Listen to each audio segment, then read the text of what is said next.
हम डिस्कस कर रहे थे कि गीता में धर्म की कोई परिभाषा नहीं दी गई है। धर्म संस्थापनार्थे, धर्म संस्थापन करते हैं तो क्या कौन सा धर्म संस्थापित करते हैं। तो इसको जब देखने लगते हैं कि भगवान ने कौन सा धर्म स्थापित किया, कौन से धर्म को स्थापना करना है तो हमें पता लगता है कि भगवान ने जो बात की वो ये की स्वधर्म है। स्वधर्म की बात बहुत आई है। स्वधर्म का शब्द कई बार प्रयोग हुआ है क्योंकि बार बार भगवान इस बात पर आग्रह करना चाहते हैं कि अपने धर्म को पहचान, तेरा धर्म क्या है, और फिर उसकी ड्यूटी को, जो उस धर्म की ड्यूटी है उसको तू पूरा कर। यही धर्म, इसी धर्म की स्थापना करने के लिए मैं आता हूँ कि हर आदमी अपने अपने जो कर्तव्य है उसका पालन करे। इसको हमारे विस्तार से पाश्चात्य दार्शनिक वालों ने बहुत विस्तार से इसका वर्णन किया है। हमारे यहाँ सबसे बड़ी प्रॉब्लम जो है वो है प्रोफेशनल मिसफिट। एक आदमी 1 लाख रुपया कमाने के लिए इंजीनियरिंग बन के चला जाता है, लेकिन फिर भी वो अपने आप को वहाँ मिसफिट समझता है, सुखी नहीं समझता। ये समझता है कि मैं दुखी हूँ और शराब पीने लगता है और कुछ हो जाता है। तो इतना पैसा कमाने के बाद भी वो अपने, तो उसके लिए प्रॉब्लम कहलाती है वो कि ये प्रोफेशनल मिसफिट है। इसने अपने टैलेंट के हिसाब से अगर ये अपना प्रोफेशन चुनता तो ये यहाँ पर दुखी नहीं होता इस प्रोफेशन में। इसको अपने प्रोफेशन को पालन करने में बड़ी खुशी होती। तो पाश्चात्य लोगों ने स्वधर्म को इसी दृष्टि से एक्सप्लेन किया है। उन्होंने कहा है कि हमें अपना जो इतना बड़ा विशाल समाज है, इस समाज के अंदर हमें पता नहीं लगता कि हम क्या काम करें, क्या चुनें। हम लोगों की देखा देखी कोई चीज़ चुन लेते हैं और उसको चुनने के बाद क्या होता है कि हम अपने आप को समझते हैं कि हम तो इस प्रोफेशन में फिट नहीं हैं, तो फिर छोड़ के भागते हैं या परेशान हो जाते हैं या नशा करने लगते हैं, क्योंकि चैन नहीं मिलता। अगर अपने उससे होता तो हर काम को करने में बड़ा आनंद आता। तो इसलिए पाश्चात्य लोगों ने कहा कि ये जो गीता का उपदेश है ये कह रहा है कि choose your profession, choose your station of life according to your talent. अपने टैलेंट के मुताबिक अपना स्टेशन इन लाइफ सोसाइटी में कैसे सर्व कर सकता हूँ, क्योंकि सोसाइटी में सर्व करना यही हमारा परम लक्ष्य है। ब्रह्म में लीन हो जाना, सोसाइटी में लीन हो जाना, merging into the society. Completely हम ये हो जाएं कि हम तो सोसाइटी में ही लीन हो गए। जो कुछ भी जी रहे हैं तो सोसाइटी के लिए, खा रहे हैं तो सोसाइटी के लिए, शिक्षा प्राप्त कर रहे हैं तो समाज के लिए, राष्ट्र के लिए, देश के लिए, अपने लिए नहीं कर रहे। तो जब हम सोचने लगते हैं इस चीज़ को कि मैं शिक्षा प्राप्त कर रहा हूँ देश के लिए, तो फिर मुझे हो जाता है कि अपने टैलेंट के मुताबिक मैं शिक्षा प्राप्त करूँ तब तो देश की सेवा कर सकूँगा।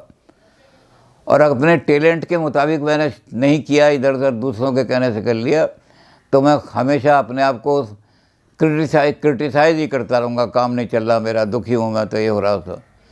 तो पाश्चात्य लोगों ने इस पर साइकोलॉजिकली बड़ा ध्यान है और वहाँ इस बात पर बड़े बड़े काउंसलिंग के सेंटर खोल दिए गए हैं कि वो प्रोफेशन चुनने के लिए आदमी को कोई टैलेंट को देखें, उसके गुण को देखें, उसके अंदर क्या क्या क्षमताएं हैं उनको देखें, और फिर उन क्षमताओं को देखने के बाद वो तय करें कि तुम इस प्रोफेशन में ज़्यादा फिट होगे, इस प्रोफेशन में नहीं फिट होगे।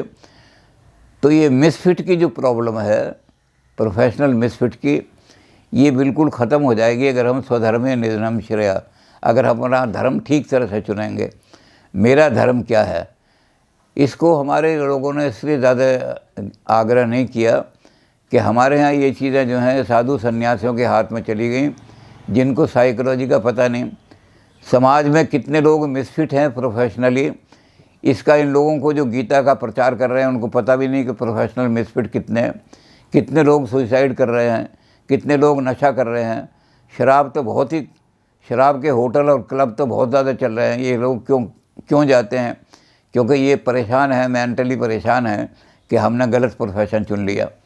तो हमारे यहाँ ये चीज़ साइकोलॉजिस्ट के हाथ में नहीं गई, ये साधु संन्यासियों के हाथ में चली गई। इसलिए भारत में ये समस्या बहुत ज़्यादा है, प्रोफेशनल मिसफिट की समस्या।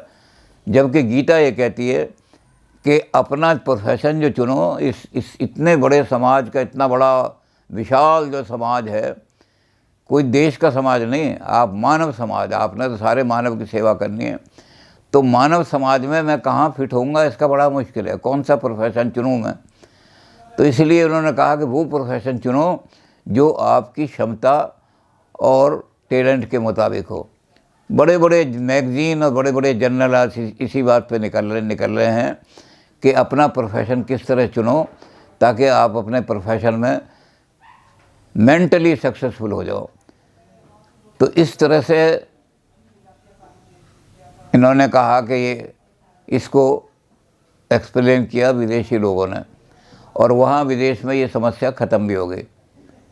प्रोफेशनल मिसफिट की समस्या बहुत कम है वहाँ। हमारे यहाँ भी अगर गीता को ठीक तरह से लागू कर दिया जाए तो समाज को कितना लाभ होगा।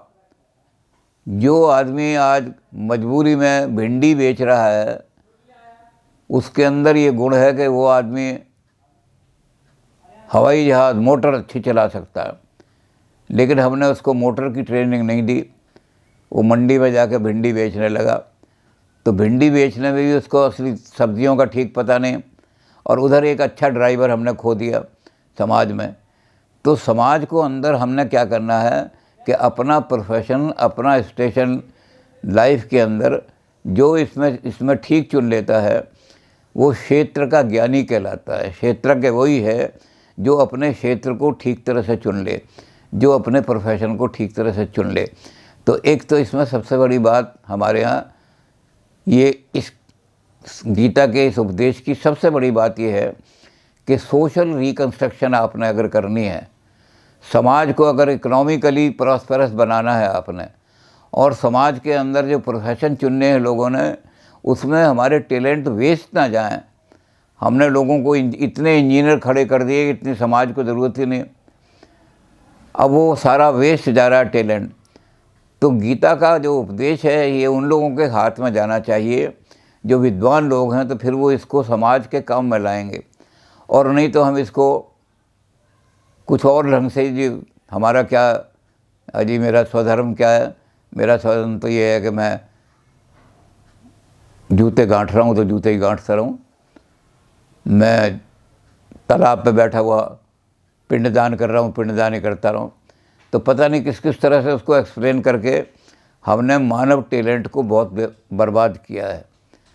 मानव टैलेंट को अगर ठीक तरह से प्रयोग करना है तो हमें गीता का ये संदेश जो है, स्वधर्मे निधनम श्रेया, इसको उन लोगों के हाथ में देना पड़ेगा जो ह्यूमन साइकोलॉजी को अच्छी तरह जानते हैं, और ह्यूमन साइकोलॉजी को भी जानते हैं और सोसाइटी की नीड को भी समझते हैं। सोसाइटी को किन किन चीज़ों की नीड है, उन चीज़ों को। अब इसको ही फिर इन्होंने पाश्चात्य दार्शनिक जी, वहाँ भी अध्यात्मवाद बहुत ऊंचा है। ब्रैडले का, बोसांख्य का, ग्रीन का अध्यात्मवाद बहुत ऊंचा है। तो वहाँ उन्होंने आध्यात्मिक दृष्टि से इसको देखा कि हम इसको अध्यात्मवाद की दृष्टि से देखें कि मेरा धर्म जो है मुझे कैसे। तो उन्होंने अध्यात्मवाद की दृष्टि से देखा कि आत्मा को ब्रह्म के साथ, ईश्वर के साथ एकीकार कर रहा है। ईश्वर को उन्होंने सोशल प्रोसेस कहा, समाज ही ईश्वर का स्वरूप है। हमारे यहाँ विवेकानंद जी ने स्पष्ट रूप में कहा, इस समाज को ही ब्रह्म मानो, यही ब्रह्म है। समाज ही ब्रह्म है, समाज की सेवा करो तो ब्रह्म की सेवा होगी, मानव की सेवा करो तो भगवान की सेवा हो जाएगी। बहुत डंका बजा के विवेकानंद जी ने सारे में ये कहा है। तो वो लोग भी सोसाइटी को मानते हैं कि सोशल प्रोसेस जो है वही ब्रह्म है। रियलिटी क्या है, उन्होंने ब्रह्म का शब्द तो प्रयोग नहीं किया, लेकिन उसके लिए किया उन्होंने एब्सोल्यूट। एब्सोल्यूट माने निर्गुण, निर्विकार।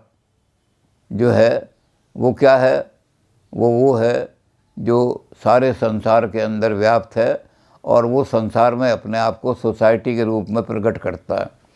हेगल ने साफ तौर से लिखा है, God marches on earth in the form of state. राज्य के रूप में भगवान आता है और आकर के अपने आप को प्रकट करता है। तो जो राज्य है वो ईश्वर का ही स्वरूप है। तो इसी तरह से जो वहाँ के अध्यात्मवादी हैं उन्होंने कहा कि ब्रह्म जो है वो सोसाइटी के रूप में आता है। सोसाइटी की सेवा करो, यही ब्रह्म की सेवा है, भगवान की सेवा है। समाज के अंदर अपने आप को बिल्कुल लीन कर दो, भगवान के चरणों में आपने लीन कर दिया अपने आप को। तो इसको कहा उन्होंने कि मैं अपनी क्षमता को जानने के लिए कि मेरी क्या क्षमता है, मेरे अंदर कितनी क्षमता है, मैं सोसाइटी में जा कर के अपनी क्षमताओं को, अपना स्थान देखूंगा कि यहाँ बजा कर के मैं अपनी क्षमता को ज़्यादा अच्छी तरह से प्रकट कर सकता हूँ। जैसे हमने नाम लिया था उनका कि प्रसन्ना बहुत बड़े बांसुरी वादक हैं। उन्होंने बताया मैं 5वीं कक्षा के बाद पढ़ना मैंने छोड़ दिया था, 5वीं तक ही पढ़ा, बांसुरी सीखनी शुरू की मैंने अपने गुरु, और मैंने देखा कि बांसुरी के माध्यम से मैं अपने आप को समाज के अंदर बिल्कुल प्रतिष्ठित बना सकता हूँ। तो वो बांसुरी वादक के रूप में आज समाज की सेवा कर रहे हैं, बहुत ज़्यादा समाज को बहुत प्रसन्नता दे रहे हैं इस रूप में। तो अपना जो टैलेंट है उसको रियलाइज़ करने के लिए मेरे अंदर क्या शक्ति है और मेरे अंदर अब इसमें क्या होता है कि अगर हम टैलेंट को देखते ही नहीं तो हज़ारों के टैलेंट दब के रह जाते हैं। इसमें एक बहुत बड़ा दार्शनिक है, उसका नाम है एडलर। एडलर कहता है, हमारे यहाँ तो ये कहा गया है कि माता प्रथम गुरु है। हमारे यहाँ महाभारत में इसको कहा कि माता प्रथम गुरु होती है, वो बच्चे को जिधर चाहे मोड़ दे उसका व्यक्तित्व। लेकिन एडलर क्या कहता है, एडलर इसका उल्टा कहता है। एडलर कहता है hundreds of Newton and Einstein are crushed under the cradle of their ignorant mothers because they do not know what is the talent of my child. एक दो बच्चा नहीं है, शेक्सपियर की बात उसकी उन्होंने तो न्यूटन की, हम अपने यहाँ कह रहे हैं सैकड़ों कालिदास, सैकड़ों भवभूति, सैकड़ों तुलसीदास माँ के पालने के नीचे इसलिए कुचल दिए जाते हैं कि माँ उनके टैलेंट को नहीं जानती। उसका टैलेंट अगर माँ जानती तो सैकड़ों तुलसीदास पैदा हो जाते हैं। तो इसलिए हम बच्चे के टैलेंट को देख करके अगर देखेंगे तो ये हो जाएगा कि बच्चे के उस टैलेंट को प्रकट कर दिया। तो सेल्फ रियलाइजेशन, हम जिसको सेल्फ रियलाइजेशन कहते हैं, आत्म उपलब्धि, अपनी आत्मा को ऊंचा उठा करके ब्रह्म तक ले जाना, ये कहलाता है सेल्फ रियलाइजेशन। इसको कहते हैं अपनी क्षमताओं का पूरा ज्ञान करना। और ये क्षमताएं समाज में जब हम कर सकते हैं, जब हम अपने टैलेंट के मुताबिक काम कर रहे हों। तो मैं जब अपनी क्षमता को पढ़ूंगा तो फिर मैं ये नहीं करूँगा कि मैं वेज अर्नर नहीं रहूँगा। मैं पैसा जो है इसलिए नहीं, मैं नौकरी इसलिए नहीं करूँगा कि मुझे शाम को 10 बजे से 5 बजे तक काम करना है और इतनी तनख्वाह लेनी है, क्लर्क हूँ मैं। बल्कि मैं इसलिए काम करूँगा कि अपनी क्षमता मेरी कितनी है। मैं अगर 10 बजे तक काम कर सकता हूँ तो 5 बजे क्यों बंद करूँ डॉक में। तो अपने आप को रियलाइज़ करने के लिए कि मैं बहुत, मेरी क्षमता तो बहुत है। आप 5 बजे मुझे छुट्टी दे रहे हो, 3 घंटे बेकार होंगे, 3 घंटे में ताश खेलूँगा। तो अपनी क्षमताओं को रियलाइज़ करना, मेरे अंदर कितनी क्षमता है, और उस क्षमता को समाज के लिए प्रकट कर देना, अर्पित कर देना। ये ब्रह्मार्पणम ब्रह्म हविर, ये ब्रह्म अर्पण है। तो अगर हम ठीक तरह से स्वधर्म चुन लेते हैं तो फिर हम अपने आप को ठीक तरह रियलाइज़ कर सकते हैं, मैं क्या हूँ। यही जानना तो हमारे यहाँ सबसे बड़ा भारतीय दर्शन का सारी ये है। वेदांत यही कहता है कि हमारे यहाँ क्या है कि मैं ये जानना चाहता हूँ मैं क्या हूँ। और इसी बात पर हमारे यहाँ स्वामी दयानंद जी को उनके गुरु ने चेला बना लिया था। स्वामी दयानंद जी भटकते फिर रहे थे, घर से निकल के चले गए थे और इधर उधर ज्ञान की इच्छा में भटक रहे थे। तो उन्हें पता लगा कि वृंदावन में एक बहुत बड़ा सन्यासी है, उसका नाम है विरजानंद। तो दयानंद जी वहाँ पहुँचे बिरजानंद जी के यहाँ, जाके दरवाज़ा खटखटाया तो अंदर से आवाज़ आई, कौन है दरवाज़ा खटखटा रहा है। तो दयानंद जी ने कहा कि मुझे ये पता नहीं कि मैं कौन हूँ, यही जानने के लिए तो मैं आपकी शरण में आया हूँ। दरवाज़ा खोल दिया उन्होंने, कहा कि ये आदमी महापुरुष बनेगा जो अपने आप को जानना चाहता है। जो आदमी दुनिया को जानना चाहता है वो इतना महान नहीं बन सकता। जो आदमी अपने आप को जानना चाहता है, तो हमने ये कहा कि जब वो आदमी स्वधर्म को जान लेगा तो वो फिर पता लग जाएगा कि मैं वास्तव में क्या हूँ। मैं वास्तव में बढ़ई हूँ, मैं वास्तव में लोहार हूँ, मैं वास्तव में सुनार हूँ। और सुनार का काम अगर मुझे मिल गया अपना प्रोफेशन, तो मैं इतनी बढ़िया जेवर बना के दूंगा कि दुनिया में कोई नहीं बना सकता। तो इसी से हमारे यहाँ दूसरी चीज़ जुड़ी हुई है, अपने उस टैलेंट को परफेक्ट करो। योगा कर्मसु कौशलम। आपने अपने टैलेंट को परफेक्ट कर लिया, आपने अगर ठीक प्रोफेशन चुन लिया तो व्हाट आई एम आपको असली पता लग जाएगा, मैं क्या हूँ। अब तो एक मजबूरी में इंजीनियरिंग कर रहा हूँ, मजबूरी में क्लर्की कर रहा हूँ, और उस समय पता लग जाएगा नहीं, यही तो मेरे जीवन का सार है जिसको मैंने प्राप्त कर लिया है। तो स्वधर्म को जान लिया जिस आदमी ने, वो ब्रह्म को जान सकता है। स्वधर्मे निधनम श्रेया, इस चीज़ को जान लो और उस स्वधर्म को जान करके उसको पालन करो। तो गीता में अंत में जा कर के इसी बात को दोबारा भगवान कृष्ण ने कहा। 18वें अध्याय का जो 44वां श्लोक है, उन्होंने दोबारा ब्राह्मण के ये गुण हैं, क्षत्रिय के ये गुण हैं, वैश्य के, वही जो पहले हमने देखे थे कि जो बताए गुण उन्होंने कि ब्राह्मण जो है वो 6 गुण, उसके अंदर 6 गुण हैं, वैश्य के अंदर इतने गुण हैं। तो 44वें श्लोक में इनको बता के, और 45वें श्लोक में क्या कहा, स्वे स्वे कर्मण्य अभिरता संसिद्धिम लभते नरा। जिस आदमी को अपने कर्म का पता लग गया ठीक कि मेरा क्या कर्म है, अपना उसने स्वधर्म अच्छी तरह जान लिया, और फिर उसको बोझ समझ के नहीं, अभिरत होकर के डिवोटेडली उसको अगर पूरा कर दिया। अब इसकी ये जो शब्द है या ये जो श्लोक है, इसकी इतनी व्याख्या की है लोगों ने, क्योंकि इसमें तो सारा जितना भी समाज दर्शन है सारा आ जाता है कि आदमी क्या करता है समाज के अंदर। जब अब इसमें रविन्द्रनाथ टैगोर की बात देखो, रविन्द्रनाथ टैगोर जब पेंटिंग करने बैठते थे तो ये भी भूल जाते थे कि मैंने खाना खाया है नहीं। उनकी लड़की, उनके बच्चे आके कहते थे, आपने कहने लगे मुझ देखो नहीं, अभी मैंने जो पेंटिंग करनी है अभी इनकम्प्लीट रह गई है, रात को 10 बज गए, 11 बज गए। तो डिवोटेडली काम को करो तो बोझ नहीं लगेगा आपको, और बोझ समझ के काम करोगे तो वाकई बोझ बन जाएगा जीवन का वो।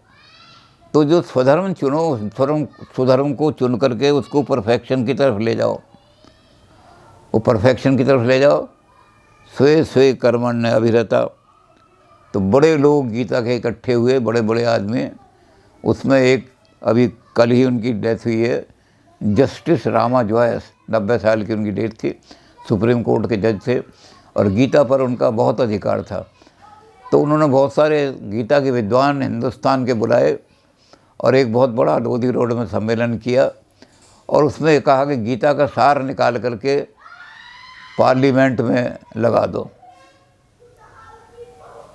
तो जब सार निकालने लगे तो उसमें सार यही निकला, स्वे स्वे कर्मण्य अभिरता संसिद्धिम लभते नरा। अपना अपना कर्म पहचान लो, क्या कर्म है मेरा, और उस कर्म को डिवोटेडली पूरा कर दो, बोझ समझ के मत करो।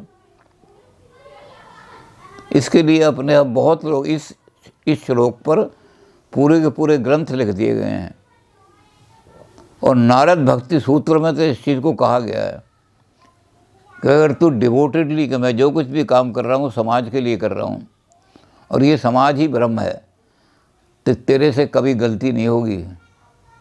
अगर डिवोटेडली नहीं करेगा कि मैं तो बोझ समझ के कर रहा हूँ, सारे काम गलत हो जाएंगे। तो उन्होंने नारद भक्ति सूत्र में इस चीज़ को, सारा भागवत में इस सूत्र को कहा। वृंदावन की गोपियाँ जमुना जी पे पानी भरने के लिए गई हैं, तो एक गोपी वहीं बैठी है। नारद जी ने कहा, अरे तू घर नहीं जाएगी, शाम होने वाली है। कहने लगी, मैं कैसे जाऊँ, ये कृष्ण खड़ा है, ये मुझे जाने नहीं दे रहा। नारद जी ने कहा, मुझे तो दिखाई नहीं दे रहा। कहने लगी, मैं उसका ही ध्यान करती हूँ, इसलिए वो हर जगह आ जाता है। कहने लगी, यहाँ खड़ा है। कहने लगी, क्या कह रहा है? कह रहे, मैंने पहले घड़ा भरा।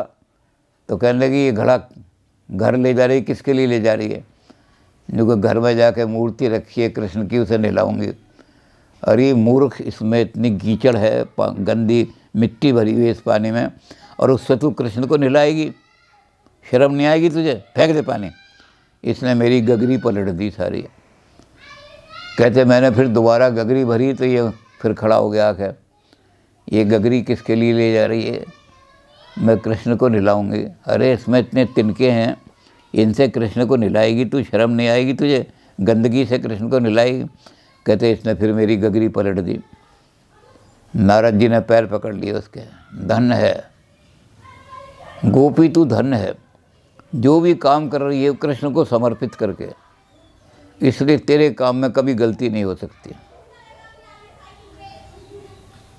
जब मैं चीज़ समाज को समर्पित कर रहा हूँ, कृष्ण जी कह रहे हैं कि अगर तू मुझे समर्पित करके काम करेगा तो तुझे कोई पाप नहीं लगेगा। समाज को समर्पित कर, समाज को समर्पित कर। चीनियों को तू गोली मार दे, पाकिस्तानियों को गोली मार दे, तेरे ऊपर कोई कत्ल का मुकदमा नहीं चलेगा, क्योंकि समाज को समर्पित करके, सोसाइटी को समर्पित करके तूने काम किया है कि मैं सोसाइटी की रक्षा के लिए, मुझे सोसाइटी ने मिलिट्री मैन बनाया है, तो मैं सोसाइटी की रक्षा के लिए गोली चला रहा हूँ। तो जब सोसाइटी को समर्पित करके, कृष्ण जी सोसाइटी बोल रही है, बहुत हमारे दुनिया के अंदर बड़े ऋग्वेद में, उपनिषद में ऐसे कई लोग मिल जाएंगे जिन्होंने कहा कि मैं ही इंद्र हूँ, मैं ही और देवता हूँ, मैं ही अष्टवसु हूँ। तो ऐसे ही हम कहते हैं, ये कृष्ण भी कहते हैं कि मैं ही सब कुछ हूँ। कृष्ण जी कहेंगे, एक पूरा चैप्टर इसी में है। तो ऐसे लोग जिनके द्वारा समाज बोलता है, उनको समर्पित करके जो भी काम करोगे। मैं तो बच्चों को और तरह से कहा करता था। मैंने कहा कि छोटा सा काम भी है, ये तो बड़े काम है कि आप अगर ये करोगे, अपने कर्म को स्वे स्वे कर्मण्य अभिरता, अपने कर्म को अभिरत होकर के सोसाइटी के लिए, समाज के लिए, भगवान के लिए डिवोटेड होकर काम कर रहा हूँ। वेज अर्निंग के लिए नहीं कर रहा मैं काम। तो मैं बच्चों को अपनी क्लास में कहा करता था कि छोटे काम में भी, छोटे छोटे काम में भी ये देखो। एक आदमी भिंडी बाज़ार में ख़रीदने के लिए गया, तो वहाँ एक दुकान पर भिंडी मिल रही थी 40 रुपये किलो, और एक दुकान पर भिंडी मिल रही थी 20 रुपये किलो। तो उसने 20 रुपये किलो वाली भिंडी सस्ती होने की वजह से ख़रीद ली और लेके घर आ गया। अपनी बीवी से कहने लगा मैं भिंड, और बीवी ने कहा कि ये भिंडी भगवान को कैसे भोग लगाऊंगी, इसमें तो इतने कीड़े पड़े हुए हैं, ये भिंडी तो यहाँ से गली हुई है, तुम सोच कर नहीं लाए कि भगवान को भोग लगाना, फेंको इनको, दोबारा लेके आओ भिंडी।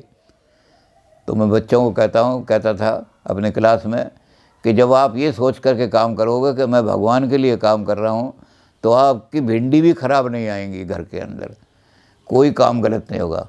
तो जब स्वधर्म को चुनो तो उस स्वधर्म को परफेक्शन तक ले जाओ, और जब परफेक्शन तक ले जाओगे तो क्या होगा, सोए सोए कर्मण्य अभिरता। अब आपको कुछ करने की ज़रूरत नहीं ना आपको पूजा करने की ज़रूरत, ना आपको हवन करने की ज़रूरत, ना आपको यज्ञ करने की ज़रूरत, ना आपको घंटी बजाने की ज़रूरत, कुछ ज़रूरत नहीं। अपने अपने कर्म को अगर आपने श्रद्धा के साथ, निष्ठा के साथ पूरा कर दिया, आपने अभिरत होकर के पूरा कर दिया, डिवोटेडली पूरा कर दिया, तो स्वयं ही मोक्ष के अधिकारी हो जाओगे। इस बारे में कबीर बड़ी चुनौती से कह रहे हैं। भगवान ने कहा, निर्मल मन जन मुसो मोहि पावा, मोहि कपट छल छिद्र न भावा। मुझे कपट और छल के साथ जो मेरे साथ आता है, तो कपट मृग को तो मैं मारता हूँ, उसका तो नाश कर देता हूँ। मारीच मेरे पास आया था कपट मृग बन के, मैंने उसका नाश कर दिया कि अगर कपट के साथ आएगा तो मैं तेरा नाश कर दूंगा, तो कपट के साथ मेरे पास मत आना। और क्या करना फिर, निर्मल मन होकर के आना। तो कबीर ने मैंने कहा इसका उल्टा काम कर दिया। कबीर कहने लगा, कबीरा मन निर्मल भयो, मैं पूजा पाठ कुछ नहीं करता, मैं कोशिश करता हूँ कि मेरा मन निर्मल हो जाए, छल कपट रहित हो जाए। तो कहते कबीरा मन निर्मल भयो जूं गंगा को नीर, अपने मन को इतना निर्मल कर ले जैसे गंगा जी का नीर पानी होता है। तो कबीरा मन निर्मल भयो जूं गंगा को नीर, तो पाछे पाछे हरि फिरें कहत कबीर कबीर। तो तू भगवान को ढूंढने नहीं जाएगा, भगवान खुद तुझे ढूंढने आएंगे कि ऐसा आदमी कहाँ है जिसका मन बड़ा निर्मल है, क्योंकि निर्मल वालों को मैं ढूंढता हूँ। तो यहाँ भी होगा कि अगर आपने अपने कर्म को पूरी तरह निष्ठा के साथ पूरा कर दिया तो भगवान खुद आपको कहेंगे कि तू मोक्ष का अधिकारी हो गया, और फिर आपको कुछ करने की जरूरत नहीं। सबसे बड़ा मोक्ष का काम यही है। अब बात ये, मैंने आज वो किताब निकाली नहीं क्योंकि आज अंधेरा था, कल मैं वो दिखाऊंगा कि पार्लियामेंट में राज्यसभा का जो अध्यक्ष जहाँ बैठता है, उस अध्यक्ष के पीछे जो गीता के बड़े बड़े मनीषी थे उन्होंने छाट करके वहाँ लिख दिया। तो राज्यसभा में ये लिखा हुआ है, स्वे स्वे कर्मण्य अभिरता संसिद्धिम लभते नरा। यहाँ कुरुक्षेत्र में साबू, राजा साबू जो थे, वो सारा इंटरनेशनल रोटरी के प्रेसिडेंट बन गए। तो रोटरी क्लब में तो सारे इंडस्ट्रियलिस्ट होते हैं बड़े बड़े, तो अमेरिका के, इंग्लैंड के, जर्मनी के बड़े बड़े इंडस्ट्रियलिस्ट इंडिया घूमने के लिए आए। तो इंडिया घूमने में भी क्या हुआ कि उन्होंने कहा हम जो मेन तीर्थ हैं उनको घूमने, कुरुक्षेत्र को देखने के लिए गए। तो वो कहने लगे कि हमारे पास चूँकि सारे इंडिया घूमना है हमने, हमारे पास टाइम की बहुत कमी है, कोई हमें 15 मिनट में अगर बता सकता है एसेंस ऑफ गीता। तो हमारे जो उनको लेकर के आए थे राजा साबू को, इंडस्ट्रियलिस्ट थे, वो भी बहुत बड़े, उन्होंने कहा कि गीता 15 मिनट में नहीं आ सकती, यू आर इंडस्ट्रियलिस्ट, तुम अपने बिजनेस का काम करो, तुम्हें गीता से क्या मतलब, गीता को सुनना है तो एनफ टाइम चाहिए। तो उन्होंने कहा हमारे पास ज़्यादा टाइम नहीं है क्योंकि सारा इंडिया घूमना है। तो यहाँ गीता स्कूल के जो आचार्य थे बत्रा जी, उन्होंने कहा मैं कुरुक्षेत्र यूनिवर्सिटी में जो प्रोफेसर हैं, जो फिलॉसफी पढ़ाते हैं, गीता पढ़ाते हैं, उनसे पूछ लूँ। तो उन्होंने मुझे फ़ोन किया। मैंने कहा हम सारे साल भी गीता पढ़ाते हैं, और जब बच्चों को परीक्षा के दिन होते हैं तो उन्हें टिप्स भी लिख के दे देते हैं, हम 15 मिनट में गीता समझा देंगे। तो मैं जब आया तो मैंने उनको ये कहा, मैंने कहा गीता का सार जो है वो ये है, मैंने कहा आपको ये बताया उन्होंने कि what ever profession you choose, स्वधर्म है, अपना धर्म जो है वो अपने हिसाब से चूज़ कर लो, और उसको चूज़ करने के बाद वॉट एवर प्रोफेशन, सोसाइटी को में इतने काम हैं, और छोटा पुर्दा भी अगर बड़ी मशीन का ख़राब हो जाए तो मशीन खटखट करने लगती है। तो एक छोटा काम जो है, एक आदमी जो नेल ठोक रहा है, कहीं बढ़ई का काम कर रहा है, वो नेल ठोकने वाला भी इतना इम्पोर्टेंट है जितना हैवी इंडस्ट्री का इंजीनियर इम्पोर्टेंट है। तो अपना काम समाज के अंदर चुन लो कि मैं क्या, किस काम को मैं एक्सीलेंस के साथ, मेरे टैलेंट के हिसाब जो काम है वो कौन सा चुनूँगा। सेल्फ रियलाइजेशन, मैं अपनी क्षमता को जानना चाहता हूँ, और जब आप क्षमता को जानने के बाद चुन लोगे तो फिर मैंने कहा गीता का सार ये है कि स्वे स्वे कर्मण्य अभिरता संसिद्धिम लभते नरा। इसका अंग्रेजी में अनुवाद बता दिया। तो कहने लगे ओहो, ये तो हर इंडस्ट्री में और हर जगह इंडस्ट्रियल उसमें, दफ्तर में, हर जगह लगाना चाहिए, क्योंकि लोग जो हैं वो यही तो करते हैं कि काम डिवोटेड करने के बजाय काम को टालने वाली बात करते हैं। कहते हैं this is the real essence of Gita. तो स्वधर्म को चुनो बहुत सोच समझ करके, अपने टैलेंट, अपनी शक्ति के, और उसके द्वारा अपनी शक्ति को रियलाइज़ करो, मेरी शक्ति है। हाँ, तो जैसे पाश्चात्य लोगों ने कहा कि एब्सोल्यूट के साथ अगर मर्ज होना है, वो एब्सोल्यूट, ब्रह्म को एब्सोल्यूट कहते हैं, वो कहते हैं अगर एब्सोल्यूट के साथ मर्ज होना है तो एक ही तरीका है, through society. Brahma is manifesting itself through society. So take any place in that, try to find out what is proper place for you in the society. स्वधर्म, को चुनने के लिए सोसाइटी के अंदर मैं कहाँ फिट हो सकता हूँ, मिसफिट की प्रॉब्लम मत पैदा करो।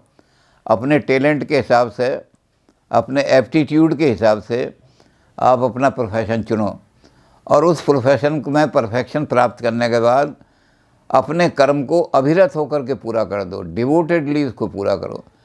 तो हमारे पाश्चात्य लोग भी उसी बात को मानते हैं जिसको गीता कह रही है। बोसांके है, ग्रीन है, ब्रैडले है, ये सारे के सारे जितने भी वहाँ अध्यात्मवादी हैं ये इसी बात को मानते हैं कि सोसाइटी का जो काम है, जो भी आपने लिया है, और फिर इसको उन्होंने दूसरे तरीके से लेफ्टिस्ट लोग, इन्होंने अध्यात्मवादियों ने तो ये कहा, और जो अध्यात्मवादी नहीं है भौतिकवादी है यानी लेफ्टिस्ट है मार्क्स ने कहा कि रियल कम्युनिज्म मैन कौन होगा, हम कम्युनिस्ट मैन पैदा करना चाहते हैं, कैपिटलिस्ट नहीं, दूसरों का खून चूसने वाले नहीं, बल्कि कम्युनिस्ट मैन पैदा करना चाहते हैं। तो उन्होंने भी यही बात कही। जो अध्यात्मवादी कह रहे हैं वही भौतिकवादी भी कह रहे हैं। और भौतिकवादी क्या कह रहे हैं कि हमने ऐसे लोग पैदा करने हैं सोसाइटी में, अगर कम्युनिस्ट सोसाइटी बनानी है दुनिया के अंदर तो each according to his capacity. आदमी पैसा कमाने के लिए नहीं काम करेगा बल्कि अपनी कैपेसिटी को रियलाइज़ करने के लिए। मेरी कैपेसिटी 8 घंटे काम करने की है तो मैं अपना आलस में अपना समय क्यों ख़राब करूँ, 8 घंटे काम करूँगा। तो जो 8 घंटे काम करके आदमी प्रोड्यूस करेगा वो इतना प्रोड्यूस कर देगा कि सरप्लस सोसाइटी हो जाएगी। तो फिर क्या करेगा, each according to his capacity to each according to his need. Gita ने भी यही कहा है। गीता ने भी कहा है कि यज्ञ का करने के बाद जो यज्ञ से बचे, यज्ञाविशेष बचे, उसी का सेवन करने वाला आदमी सच्चा सन्यासी और सच्चा योगी होता है। तो जो गीता आज से 5000 साल पहले कह रही थी वो आज कम्युनिस्ट सोसाइटी वाले भी उसी को कह रहे हैं। तो कम्युनिस्ट सोसाइटी भी गीता को ही मानने के लिए आज मजबूर हो गई है, क्योंकि गीता भी यही कहती है स्वे स्वे कर्मण्य अभिरता, each according to his capacity. बिल्कुल मिल गया कम्युनिज्म से। अब वो कम्युनिज्म तो भौतिकवादी हैं, लेकिन वो गीता की बात को जानते हैं कि समाज का कल्याण इसी से होगा, चाहे भौतिकवादी हो चाहे अध्यात्मवादी हो। मानवता तो मानवता ये है। आप मानवता का कल्याण करना चाहते हैं तो अपने स्वधर्म को अच्छी तरह चुनो, सोच समझ करके चुनो, गलत जगह मत चुनो कि मेरा क्या काम है। और गलत जगह चुन लोगे तो सोसाइटी में एक पुर्जा भी ख़राब हो गया तो मशीन ख़राब हो जाएगी। तो उसको ठीक तरह चुन करके और फिर उसको परफेक्शन प्राप्त करो।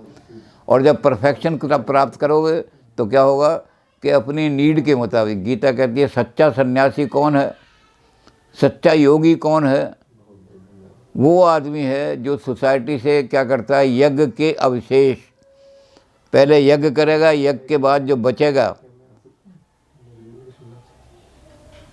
उस यज्ञ के को अवशेष का सेवन करेगा। तो वही आदमी योगी और सन्यासी माना जाएगा। भक्षण करने वाला आदमी नहीं होगा वो। तो इसलिए गीता को दोनों तरह के लोगों ने माना है। गीता की जो थ्योरी है इसको अध्यात्मवादी भी मानते हैं और भौतिकवादी भी मानते हैं, क्योंकि सोसाइटी के लिए यही थ्योरी जो है कि अपने स्वधर्म को ठीक तरह चुनो और फिर उस स्वधर्म का निष्ठा के साथ पालन कर दो। आप अपने आप मोक्ष के अधिकारी हो गए। भगवान खुद ढूंढने आएंगे कि कौन आदमी है जो निष्ठा के साथ कर्म पूर्ण कर रहा है, तो मोक्ष के द्वार खुल जाएंगे। तो इसलिए स्वधर्म की कल्पना हमारे यहाँ बहुत इम्पोर्टेंट कल्पना है। हमारे यहाँ ही नहीं, जैसे मैंने कहा कि पाश्चात्य लोगों ने भी, अध्यात्मवादियों ने भी इसको माना है और भौतिकवादियों ने, मार्क्सवादियों ने भी यही माना है कि work for the society not for self. अपना वेज अर्निंग के लिए सोसाइटी को मैं क्या दे सकता हूँ उससे काम करो तो आप रिलीज़ हो जाओगे, आपको रिलीज़ मिल जाएगी सारी की सारी। तो ये हमारे यहाँ बहुत इम्पोर्टेंट कंसेप्ट है स्वधर्म का। इस स्वधर्म के कंसेप्ट को ज़्यादातर लोग प्रचार नहीं करते। ज़्यादातर तो ये करते हैं कीर्तन करो, थाली बजाओ, घंटी बजाओ, बस ये काम करो। ये काम नहीं करते कि अब इसमें क्या हुआ स्वधर्म के काम में चर्चिल ने एक किताब लिखी है, उसका नाम है memoir of the world war. World war को की कुछ स्मृतियाँ उन्होंने याद लिखी हैं, और उसमें उन्होंने एक ख़ास चीज़ ये लिखी है, लिखी तो बहुत सारी हैं, लेकिन जो आरएसएस के बहुत बड़े परम पूज्य श्री गुरु जी थे, वो उसमें से memoir of the world war में से कोट किया करते थे। तो उन्होंने एक चीज़ कोट की है कि वहाँ बड़ा भारी बमबारी हो रही है, आग लग रही है, चारों तरफ बम बरस रहे हैं। जैसे ही खतरा टलने की का सायरन बजा तो लोग अपने अपने खंदकों में जहाँ घुस जाते हैं, जब बम गिरता है तब तो नीचे ज़मीन में चले जाते हैं आदमी, तो अपनी खंदकों में से, ट्रेंचेज में से निकल कर के आए, तो वहाँ पास में बड़ी जोर की आग लगी हुई थी। उन्होंने उठा के फ़ोन कर दिया कि जी यहाँ पर इतनी आग लगी हुई है, अब जहाज़ तो चले गए हैं लेकिन अभी तक कोई पहुँचा नहीं है। तो प्राइम मिनिस्टर ने कहा उनको, चर्चिल ने खुद उनको कहा कि mister, I know the character of my nation, मेरे देश वालों का चरित्र क्या है वो मैं जानता हूँ, और वो चरित्र ये है कि अपॉइंटेड टाइम पर, अपॉइंटेड प्लेस पर जिसकी ड्यूटी लगा दी है, उसको रिमाइंड कराने की ज़रूरत नहीं, वो अपने आप वहाँ पहुँच जाएगा। अगर किसी को कह दिया कि 10:05 पे आपने फलां सड़क पे जाके आग बुझानी है, तो 10:05 पे पहुँच जाएगा, 6 मिनट नहीं लगेंगे। तो जब आदमी इस तरह से काम करेगा, स्वे स्वे कर्मण्य अभिरता, तो परम पूज्य गुरुजी कहते थे कि गीता का उद्देश्य ऐसे लोग पैदा करना है। हमने गीता गलत हाथों में दे दी, इसलिए ऐसे लोग आज तक पैदा नहीं हुए। गीता चाहती थी कि हर आदमी को जिसको जो ड्यूटी दे दी, फिर उसको रिमाइंड करने की ज़रूरत नहीं है। सारी ज़िंदगी के लिए कह दिया कि तुमने इतने बजे ये काम पहुंचना है, तो वो उतने बजे बिल्कुल ठीक अपॉइंटेड टाइम पर, अपॉइंटेड प्लेस पर पहुंच जाएगा। तो वो कहते थे, गुरुजी कहा करते थे कि गीता का ये उपदेश इंग्लैंड ने पालन किया, तो एक छोटा सा, इतना सा, जो आधे यूपी के बराबर भी नहीं है इंग्लैंड, उसने सारी दुनिया पर राज कर लिया। क्योंकि वहाँ एक एक आदमी को जिसको कह दिया कि 10:05 पर गोली चलानी है, तो 10:05 पर चलेगी, 6 मिनट नहीं लगेंगे। तो ये जो है स्वे स्वे कर्मण्य अभिरता, ये गीता का उद्देश्य है। जिस आदमी को जो काम सौंप दिया, वो उसको बोझ समझ के ना करे, डिवोटेडली, उसको याद कराने की ज़रूरत ना पड़े। तो हमने इस काम को अपना जो है, जो इसको जो धर्म दिया है, स्वधर्म, जैसे हमने देखा कि समाज दिया है, या तो हम स्वभावज कर्म चुनेंगे, या हमें लोक संग्रह के लिए समाज देगी, नहीं भी तुम क्लर्क अच्छे बन सकते हो। तो चाहे हमें समाज ने हमें किसी चीज़ के योग्य समझ करके और हमें वो काम दिया है, और चाहे हमने खुद वो काम लिया है, लेकिन हम उसको डिवोटेडली पूरा कर दें तो ब्रह्म में लीन हो जाएंगे, ब्रह्म में अपने आप ले लेगा। तो इस कर्म को हम ऐसा ही चाहते हैं कि जिस आदमी को जो काम सौंप दिया, उसको फिर याद कराने की ज़रूरत ना पड़े, वो डिवोटेडली उस काम को उसी समय पे कर दे। तो ये हमारे स्वधर्म की, जैसे मैंने कहा कि स्वधर्म के बारे में बड़े विस्तार से लोगों ने लिखा है, तो ये हमने स्वधर्म की थोड़ी बहुत अलग अलग तरीके से जैसे लोगों ने व्याख्या की है। पाश्चात्य लोगों ने भी इसी सिद्धांत को लिया है, भारतीय लोगों ने भी इसी सिद्धांत को लिया है। लेकिन भारतीय लोगों ने इतना किया कि ऐसे लोगों के हाथ में चली गई गीता, जिन्होंने कभी किसी को कहा ही नहीं कि तू तेरा काम है, तू कर जा करके। वो अपने काम को त्याग करके भी गुरु महाराज के चरण दबा रहा है, तो गुरु कहते कोई बात नहीं, और वहाँ पेपर, बच्चों के इम्तहान हो रहे हैं, पेपर निकल गया तो कोई बात नहीं।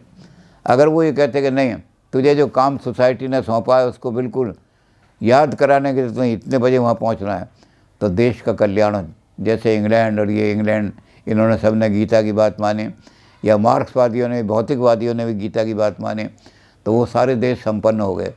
तो हम भी अगर इस चीज़ को मान लें कि गीता का उपदेश यही है कि अपना स्वधर्म अपने एप्टीट्यूड और टैलेंट के मुताबिक चुनो, और फिर उसको डिवोटेडली उस काम को पूरा कर दो, अपनी ड्यूटी को, तो आप सीधे मोक्ष के अधिकारी हो गए, आप समाज के अंदर लीन हो गए। और कल जैसे हमने कहा था कि इसको कहते हैं सामाजिक हिस्टोरिक इमॉर्टैलिटी, आप इतिहास के भाग बन जाओगे कि ये आदमी ने इतनी डिवोटेडली वर्क किया कि यूनिवर्सिटी खड़ी कर दी यहाँ, तो कुरुक्षेत्र के इतिहास में वो आदमी अवयोज्य हो जाएगा। जब तक कुरुक्षेत्र का इतिहास रहेगा वो मिट नहीं सकता। तो अब चाहे दूसरी अमरता जो हमारे यहाँ है उसका प्रमाण मिले ना मिले कि ये आदमी अमर हो गए, लेकिन सामाजिक अमरता का प्रमाण हमें मिल जाता है। तो जो आदमी डिवोटेडली अपने आप को समाज के काम में लीन कर देता है, बस उसको हिस्टोरिकल इमॉर्टलिटी मिल जाती है। तो ये हमारा बहुत ही महत्वपूर्ण सिद्धांत है। इस सिद्धांत का पालन अपने जीवन में करें, हम किताब में ना पढ़ें, बल्कि कर दे कि जो मुझे ड्यूटी सौंप दी, आप 10 साल के बाद भी आके देखोगे तो आपको पता लगेगा कि उस ड्यूटी में कहीं कमी नहीं है। ये अगर आपने मुझे सफाई का काम सौंप दिया तो 10 साल बाद भी देखोगे तो वहाँ कूड़ा नहीं मिलेगा, दोबारा रिमाइंड करने की मुझे ज़रूरत नहीं। तो ऐसे लोग मोक्ष के संसिद्धिम लभते नरा, उन्हें सिद्धि प्राप्त हो जाती है, परफेक्ट बीइंग बन जाते हैं, उन्हें परफेक्ट प्राप्त हो जाती है। तो ये हमारे गीता के स्वधर्म की महत्व है सारा।